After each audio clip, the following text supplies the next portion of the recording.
Hey guys, welcome to lesson 36 and 37. Hey, I want to do something different today with lesson 36. I think that those concepts on lesson 36 are concepts that you would easily be able to figure out on your own how to do the concept. So I want you to stop the video, I know before it even starts, right? And I want you to try to do lesson 36, practice, and see if you can do it without really needing the thing to be taught. You can look at the example like really fast and see like right above the practice, like it shows you how you're going to be factoring to cancel. But then see if you can figure it out. If not, then go to the examples and then try to figure it out how to do the practice. I'm just going to do the practice with you today because I really don't think that you need to go through that whole lesson, okay? But if you do, text me and I'll make you a video. Like, I don't have a problem with that at all. I just think that you guys can do it without my help.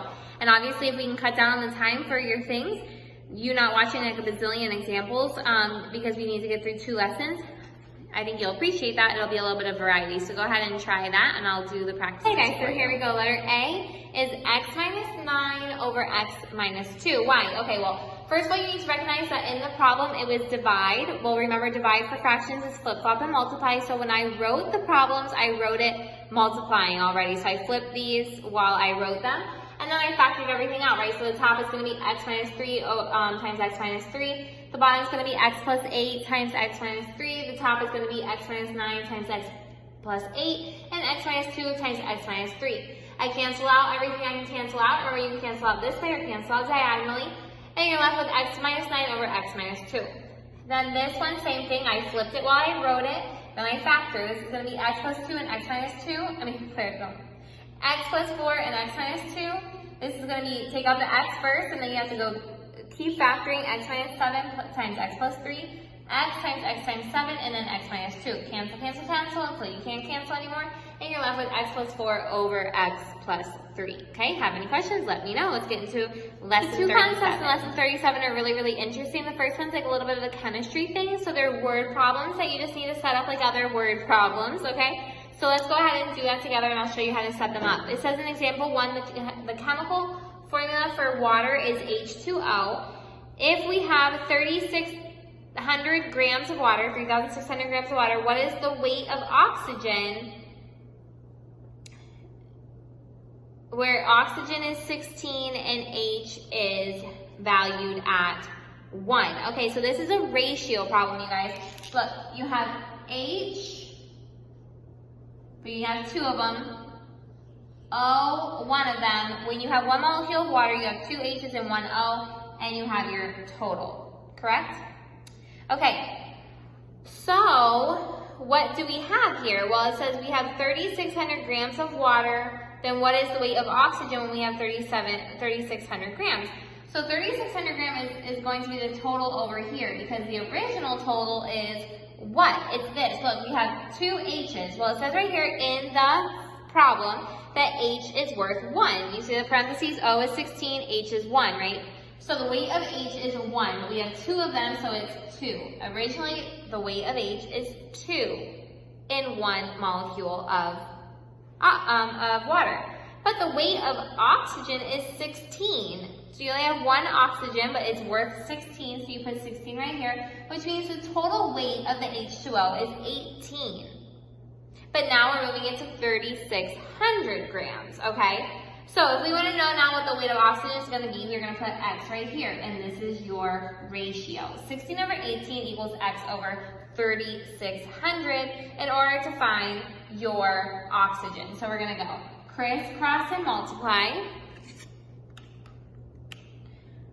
3,600 times 16, 57,600 equals 18x, so we're going to divide by 18.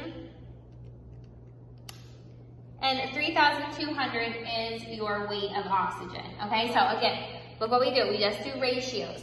The original H2O molecule is 2 hydrogen, and hydrogen weighs 1 gram, so it's 2.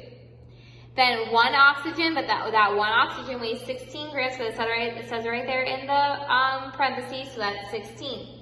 2 plus 16 is 18, so that's your original molecule. Then you have 3,600 as your total, and then you set up your ratio to get your oxygen. Okay, look at example 2. Let me just Where's my little thing? Let's erase this to get it out of our way. Okay, example 2. It says, the chemical formula for ammonia is NH3. So let's write that N, H, there's 3 H, and then the total, right? This tells us that each ammonia molecule contains 1 nitrogen and 3 hydrogen, right? If we have 510 grams of ammonia, so that's going to go over here, 510, because that's on the original, that's the one they're talking about. That contains how much does the nitrogen weigh? Okay, so we're looking again for nitrogen. That's what we're looking for, but look, we have H is 1, so 1 times 3 is 3, and N is 14. And we only have one of those. So the original molecule is 17. Okay? So what is our ratio then? We have 14 over 17 equals X over 510. We don't need this. It just helps us find our total. So here we go. 14 over 17 equals X over 510. Crisscross and multiply. So we do 14 times 510 divided by 17. It's going to give us X is 420 for that nitrogen. Okay? Look at example 3. Let's put this one up here. And erase this.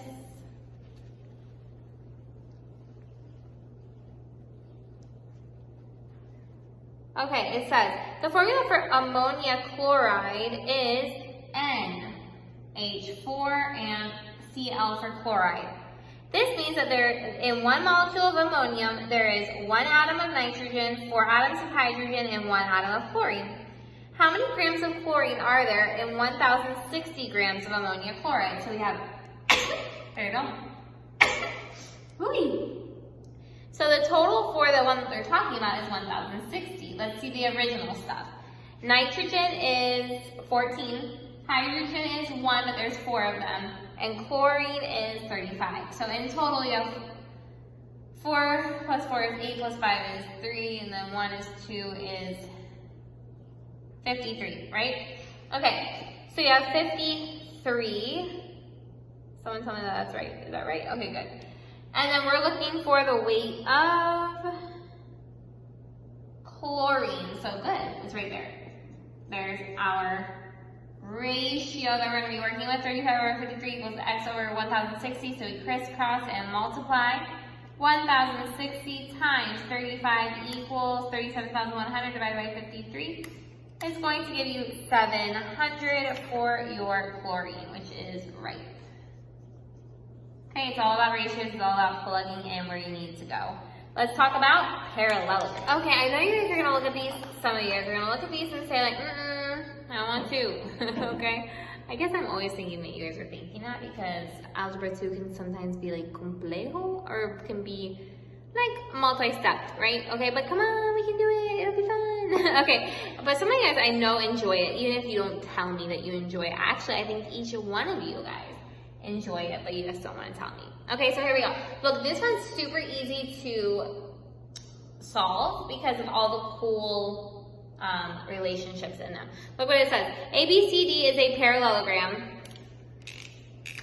A, B, C, D is a parallelogram, and the measure of BAD, that's this one right here, is 65 degrees. How do we know that this one's BAD? Because the A is in the middle. B, A, D. So this is the angle. Okay? Find ADC. So they want you to find this one. ADC. That's that one. And DCB. This one. Okay? Well, look. DCB is like a piece of cake. Because remember, if this is 65, this is 65. Bada bing, bada boom.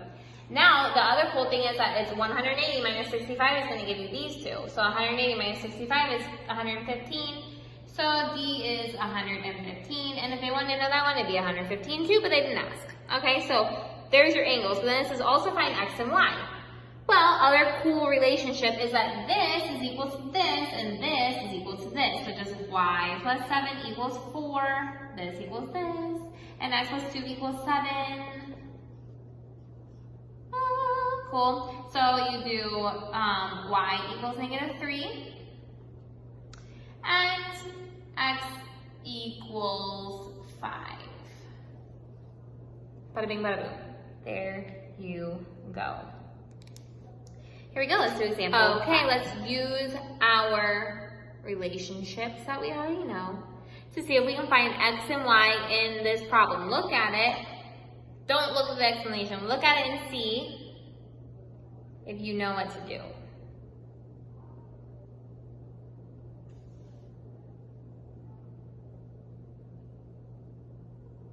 Okay, look, this is what I would do.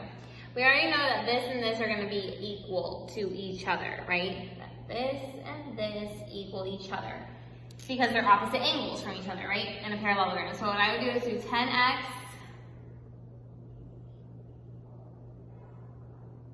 Oops, that's not what I would do. I would not do that. Well, I would do that, but then I realized that this is x and this is y, right? So that's not going to help us in anything if we have an x and a y. But we also know that this plus this, both x's, this plus this is going to equal what? 180, because they're not opposite of each other. They're together, so they have to equal 180 because they're not equal to each other. So let's do that. 10x plus 5x is 15x. Plus 60 equals 180. So then this minus 60 is 120. 15x equals 120. I have no clue. Oh, it says right here in the book that it's 8. X equals 8. And then we would know that if x equals 8, we can put that in here. 8 times 10 is 80, so this is 130. So that means 130 equals this one, y plus 10. So y equals 120. And then we check and see if we're right, and we are, okay? Woohoo! So here we go. Go ahead and do the practice. There's A, B, and C, and then we'll check them together. Okay, here we go, guys. So for the practice for 37, A is 120. B is X is 4 and Y is 6, and BCD is 55 and DAB is 55. And then C is Y is 5 and X is 70. Okay, how do we know all this? Well, look, let's do letter A. The chemical formula for Freon 12, I'm not going to try to say that, but you can go ahead and try it at home, say the whole name, is so carbon, chlorine 2, and fluorine 2. If we have 1,200 grams of Freon 12, how much does the carbon weigh? So if we have carbon is 12, and there's only one of them. Chlorine is 2, but it's 35 weight, so it's 70 of them. Fluorine is 2, and the weight is 19, so there's 38 of them. So we add those all together and we get 120 for your total. It says that we have 1,200 for your Freon, and they want to know carbon. So we do 12 over 120, which is right here, is equal to X over 1,200, which is right there. Normally I would crisscross and multiply, but I saw like a really easy relationship there. 120 times 10 equals 1,200, so I just did 12 times 10 and that equals 120, and there's your answer, okay? Look at letter B. I didn't draw the diagram but look what it says. If ABC is 125, then look, the one across from it is going to be 125, and the other two are going to be 55. Well, these are the other two. That's what they're asking for, so 55 it is, because 180 minus 125. And then for X, it's going to be X plus 2 equals 6, so X is 4, and then 2Y minus 4 equals 8, so Y is 6. There you go, letter C. We know that if we add 8y plus 20 and 10y plus 70, we're going to get 180 together. So that's what I did right here. Solve for y, and I got y is 5. Then I put that back into 10y plus 70 to get 10 times 5 is 50 plus 70 is 120. So that means that angle B was going to equal 120. So 120 minus 50 is 70, so x is 70. Okay, let me know if you have any questions on this lesson. Bye, guys.